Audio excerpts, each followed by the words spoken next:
সবচেয়ে বেশি এই মুহূর্তে আলোচিত হয়েছিল, যদিও আলোচনাটা এখন এই মুহূর্তে নাই, কিন্তু আমি আজকে তুলে আলোচনাটা আবার একটু চাঙ্গা করতে চাই। সেটা হচ্ছে আপনি আপনার এলাকায় একটি অনুষ্ঠানে রোজা ও পূজাকে একসাথ করে একটি বক্তব্য করেছিলেন এবং এই বক্তব্যের নানা মিশ্র প্রতিক্রিয়া তৈরি হয়েছিল। আপনি বলেছেন রোজার পূজা মুদ্রার এই পিঠ ও পিঠ, এরকম একটা কথা আপনি বলেছিলেন। তো তার কিন্তু পূর্ণাঙ্গ ব্যাখ্যা কিন্তু আপনি কখনো দেননি, আপনি কিন্তু বলেননি আপনি কেন রোজা আর পূজাকে একসাথ করে বলেছেন। আপনার কি কোনো বিশ্লেষণ আছে এর মধ্যে দিয়ে মুদ্রার এই পিঠ ও পিঠ বলার? পরবর্তীতে আমি বলেছিলাম ফেসবুকে একটা পোস্ট দিয়ে, আচ্ছা, আমি শুরু করেছিলাম যে মোরা এক বৃন্তে দুটি কুসুম, হিন্দু মুসলমান, মুসলিম তার নয়নমণি, হিন্দু তাহার প্রাণ। এটা বিদ্রোহী কবি কাজী নজরুল ইসলামের একটা কবিতা।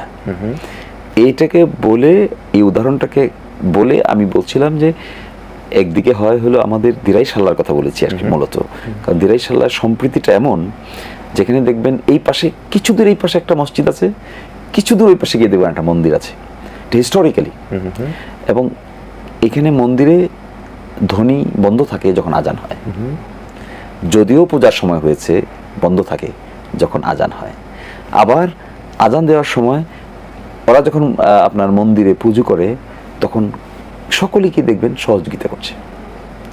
এই এনভায়রনমেন্ট ওখানে খুব ইউনিক। এরকম গ্রাম আছে, আমি গিয়ে পেয়েছি 17টার মতো গ্রাম আছে, একই গ্রামে হিন্দু এবং মুসলমান একসাথে বসবাস করে।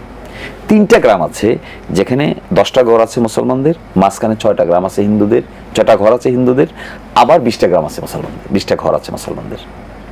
মুদ্রার এই পিঠ পীঠ বলে আপনি কি কথা দেখেন, আমি বলেছিলাম যে মুদ্রাটা হলো বাংলাদেশ। মুদ্রার এই পিঠে কি থাকে? এই পিঠে থাকে হলো আনারস, ওই পিঠে থাকে হলো শাপলা। শাপলা আনারস কি সেম? নো, সেম না। শাপলার যে নেচার এবং ক্যারেক্টার, আনারসের যে নেচার এন্ড ক্যারেক্টার, তা কি সেম? নো। আমরা তো সেম তুলনা করলে তো কাজ হবে না। কিন্তু মাঝখানে কাজ হবে বলতে কি বোঝাচ্ছেন এটা দিয়ে? আমি যদি বলি যে মুদ্রার এপিঠ ওপিঠ অর্থাৎ রোজা এবং পূজা সেম, তাহলে তো হবে না। আপনি তো সেটাই বলেছেন, শাপলার আনারস তো সেম না। মুদ্রার এপিঠ ওপিঠ এর মানে কি?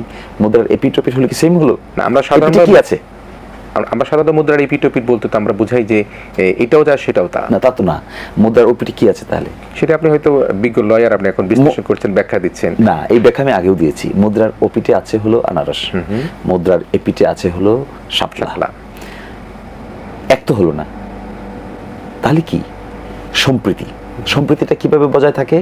বজায় থাকে হলো মাঝখানে যে মুদ্রাটা আছে, এই মুদ্রাটার এপিঠ এবং ওপিঠে যাদেরই অস্তিত্ব আছে না কেন, বাংলাদেশ নামক অস্তিত্বের মধ্যে তারা লেগে থাকে।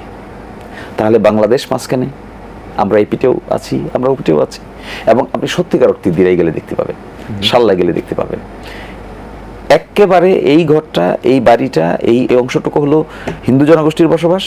3টা বাড়ির পরেই দেখবেন মুসলমান জনগোষ্ঠীর বসবাস, 5টা বাড়ির পরে দেখবেন আবার হিন্দু জনগোষ্ঠীর বসবাস। এটা কি আপনার ভোটের রাজনীতির অংশ ছিল কিনা? না, এটা কোনো ভোটের রাজনীতির অংশ নয়।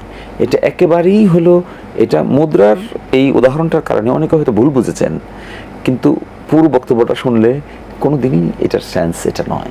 এটার সেন্স হলো সাম্প্রদায়িক সম্প্রীতিটা, তার ধর্ম তারা পালন করবে, আমাদের ধর্ম আমরা পালন করব, কিন্তু তাই বলে আমরা সম্প্রীতি বজায় রাখতে তো কোনো অসুবিধা